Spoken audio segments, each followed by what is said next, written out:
any other areas in the face, is that we may have what's called an implied line. And what an implied line just means is that we have a dark value coming right up against the light value. Now, when you see me working, you might see that it's like it looks like I'm outlining it, but I want you to kind of pay attention the difference between kind of making a sharp, clean edge versus making just a dark black outline. And the dark black outline always ends up looking like a cartoon. A little bit of an implied line, a nice crisp edge, is more natural in the way we see these things. Make sure you get rid of your pencil lines. The drawing of her mouth was a little bit on the dark side, so I kind of lightened that up first. And then one of the things I want you to look at, everybody's picture is going to be a little bit different. All right, so the way I do this mouth might not necessarily correspond exactly to your photo, but for most of you, if you look at your face in the photograph, your upper lip is probably going to be slightly darker than your lower lip. It's also probably going to be slightly darker than your skin tone. So if you have done a lot of gray on the upper lip, well, realize that you're probably going to need your lip itself to be a little bit darker than that. And even without doing too much as far as erasing, you can see that I still have a crisp sort of edge around my lips. And if you're done blending and it doesn't look that crisp, you can always take a little bit of the eraser and kind of shape up those lips. But we can see we have sort of a darker ridge right in here. So I'm going to add just a little bit more gray and just kind of blend that in. And again, when you're working on any particular part of your face, try to think when you're moving your finger around and blending that you're almost like touching your own face. Follow the contours of your actual face. Now, we've got some light spots in here, kind of where the lip meets the lower lip. There's a little bit of reflected light, so I want to come in here and pat some of that up. Now, almost all of you are going to see little ridges and little folds and little crinkles in your upper lip. Do we need to do them? No, we don't need to do them. If you really feel the necessity to do them, whatever you do as far as they go, less is more. So one, when you make those little lines and those little cracks and everything else like that, don't make them too dark. Okay? I'm just going to add a few here just for effect, a couple on the other side. But I think you can see what I have already is I have that little bit of shading.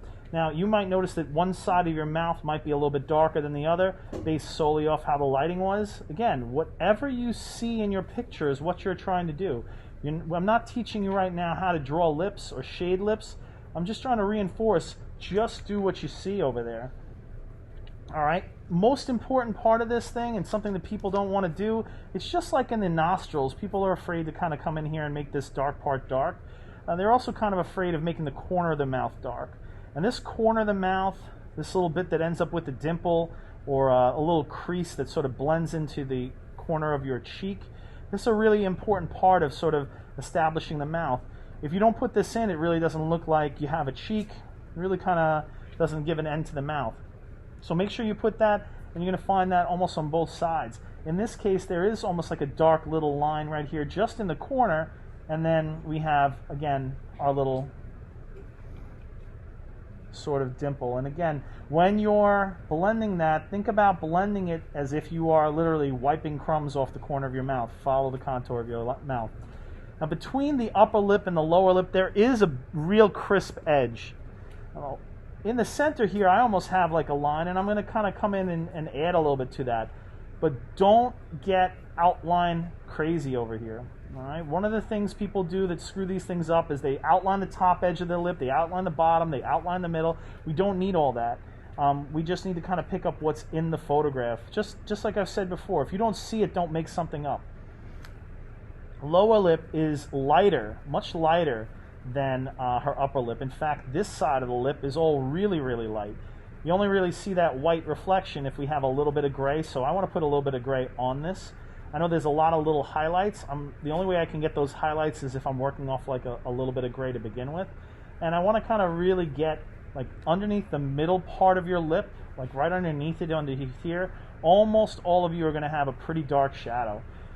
So don't avoid putting that shadow in. A lot of people don't want to put it in because I don't want to make a dark mark underneath my mouth. It's needed there. Otherwise, you don't really see the edge of the mouth. I'm going to go ahead and start with my basic gray. I'll look that I have a little bit of shading, a little bit of darkness to do in here. And we'll look at the middle part over here. It looks a little darker to me, so I'll add a little bit more. Okay, up into the corners and up into the side. A little bit of shading. And then again, if I think I need some highlights, take this kneaded eraser, wedge it into a little tiny point or a pinch, okay, and get back in there and kind of come in and add some of those light little spots. If they don't stand out as much as you want or you need, you can always kind of carefully try to see if you can make a nice little line over there, kind of make them stand out a little bit more. But again, those little cracks and crinkles are not that important to me. You only put them in if you really think you can do them and do them well. And regardless, no matter what you do with them, they should be super duper light. Okay? We got some on the other side. And then I'm going to start working on the shadow that's right underneath that lip. Okay? Some of you might have a little bit more gray underneath this area, but this shadow kind of establishes that you got a full lower lip, and then it sort of sticks out a little bit. And then we don't really have an edge on the bottom end of the lip over here. There's not a strong edge right here in our picture. What it is that the skin tone is just a little grayer than it is on the actual lip. So I'm just kind of pushing a little bit of gray into the paper over there. If it ends up kind of ruining the edge of it, I can always kind of clean that up.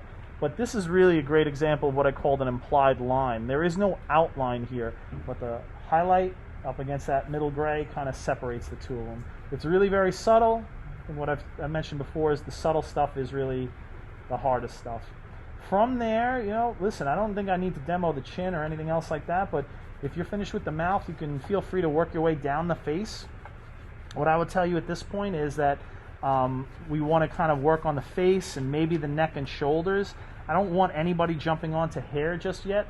I think we'll work for another day or two, and then maybe I'll start going over how to do the hair, but really it's not the time for it. It really is our last sort of finishing touch.